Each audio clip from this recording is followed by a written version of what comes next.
Hello guys, good morning. So welcome back to my YouTube channel. This is Autoboyson. So mayroon tayo ditong i-repair na compressor. So mayroon tayong car air compressor na i-repair. Pang multicab to. Transformer. So kung nakikita ninyo, naka black oil na siya. Ayan. Black oil. So titingnan natin sa loob kung magagawa pa natin tong black oil na to. Yan yung i-repair natin at i-share sa inyo guys. So nandito yung mga parts niya na iba. Ito clutch, pulley, damper clutch, magnetic clutch, snap ring or circlip, yan, at mga bolt at bracket. So dito yung oil seal nya or o-ring seal, at ito mga thrust washer. Yan. So bago natin simulan guys yung repair nito, so ano ba yung dahilan ng pagka black oil nito? So una guys, ang dahilan pagka black oil ay kulang sa preyon. Kulang sa compressor oil, kulang sa compressor oil. Isang dahilan yan kung bakit nagba-black oil, dahil mabilis siya uminit, mabilis siya mag-overheat, at the same time magbabangga, magkikiskisa na yung mga parts na kulang sa compressor oil. So yan yung isang dahilan guys ng pagka black oil. So pangalawa guys, ang dahilan ay yung contaminated yung oil. Same issue pa rin, same ano niya na mangyayari is mag-overheat siya dahil contaminated yung ano niya, hindi na pure yung oil niya. Kaya ang mangyayari is magkakaroon ng overheating issue, tapos magkikiskisan yung mga parts na contaminated ng oil or contaminated ng tubig. So another reason naman or causes ng pagka black oil ay kulang din sa preyon.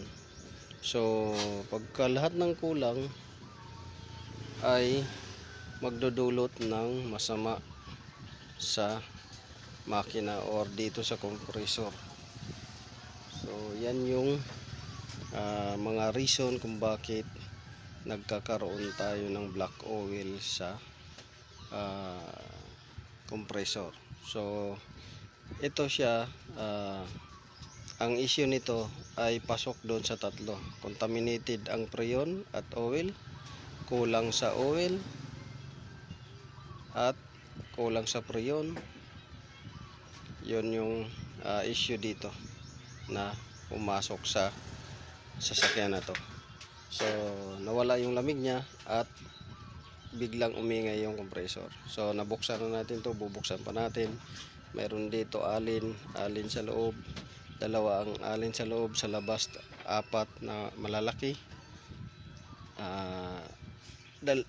apat din na maliliit. So sa mga gusto magpaayos dyan ng compressor, dalhin nyo lang dito kay Autoboyson at ating re-remedyuhan kung kaya, at para hindi kayo mapagastos. So ito, kita nyo, black oil nya yan. Ngayon lilinisan natin to, i-overhaul, titingnan natin yung part sa loob kung pwede pa. So yan yung gagawin natin. Sana makuha natin sa linis at repair kung mayroong mong i-repair konti, dahil sumasabit siya ng konti. Pero pag may langis, dumudulas siya naman siya, pero mayroon pa ring sabit konti. So yun yung ating gagawin, overhaul. So sundan nyo yan guys yung video, at naway magkaroon kayo ng idea. So dito guys, natanggal na natin. Ito, tanggal na natin yung piston carrier nya or piston housing nya. So nabaklas na natin. Yan. So yan yung itsura at yan yung posisyon, nakaganyan. Posisyon niya nakaganyan. Yan ang posisyon. So ganyan yung posisyon niyan.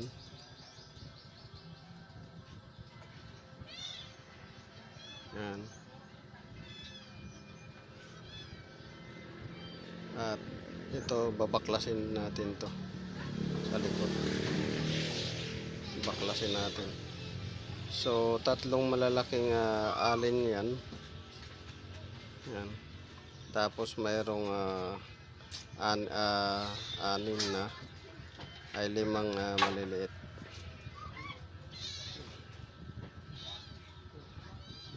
So baklasin natin yan.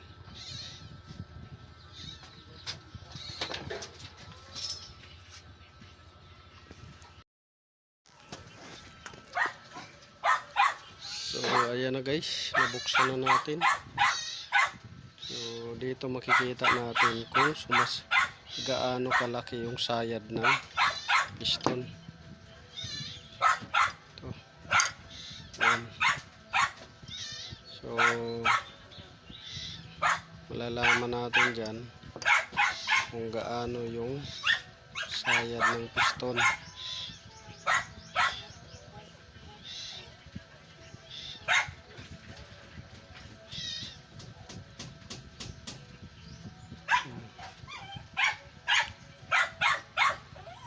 Sayad na siya. Ngayon titingnan, matulis na yung ano niya guys. So ito matalas na, talas na. So ang gagawin natin yan is itatry natin na baliktarin to, baliktarin, kasi dapat to bilog yung ano. Kaso so dito punasan natin, tingnan natin kung gaano kalaki yung kain niya. Tingnan natin siya dito, makikita dito guys, dito sa gilid na to, kung malaki yung sayad niya or sabit niya, kung malaki yung sabit niya, kasi kikintab yan siya guys. Kikintab yung gilid ng piston. So punasan natin muna para makita. So dito wala siyang kayod pero may mga gasgas na, indication na maabot na doon yung piston sa gilid. Ngayon i-shoot natin dito kasi dalasan dito guys ang problema sa bearing pagka sumasayad na.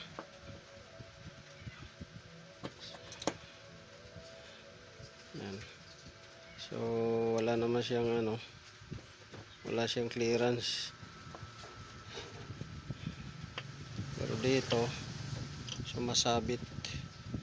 So tingnan natin, punasan natin yung gilid, tingnan natin kung gaano kalaki yung sabit niya sa gilid, kasi kung malaki yung sabit ay hindi na natin to mare-repair man to, pero dadalhin natin sa machine shop, pababawasan natin or paparebuild natin yung gilid nito.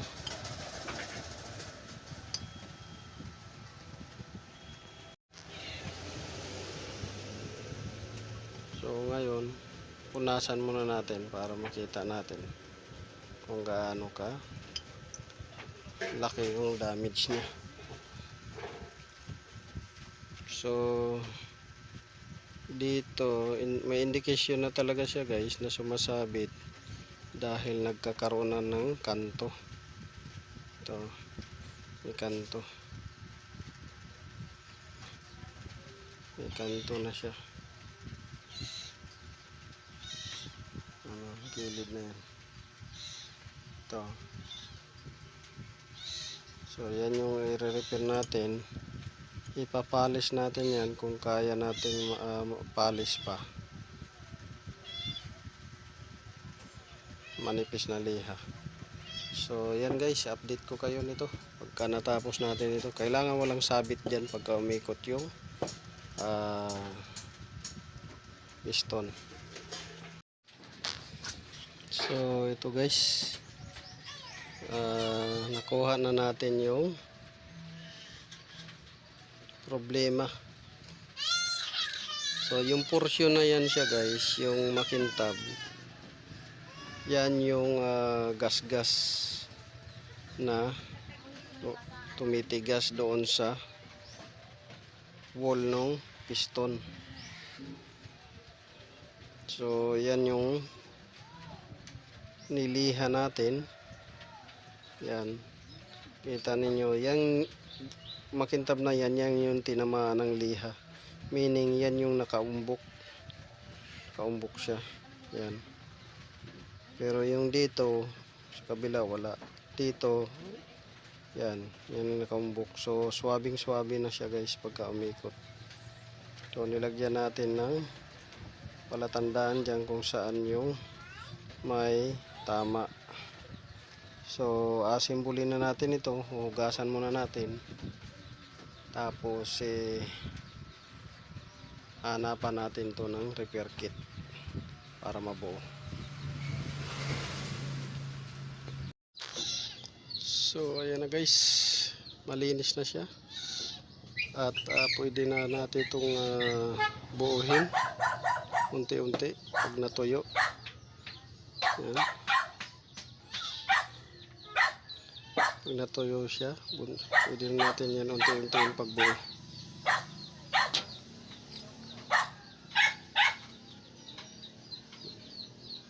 So, malinis na. So, yun lang. Sa mga gusto magpa-repair dyan, tawag lang kayo sa number ko or message sa Facebook page ko o saka YouTube channel. So, this is Autoboyson. Maraming salamat. Naway nakatulong to sa inyo guys. Paki-like, share naman dyan. At subscribe na rin.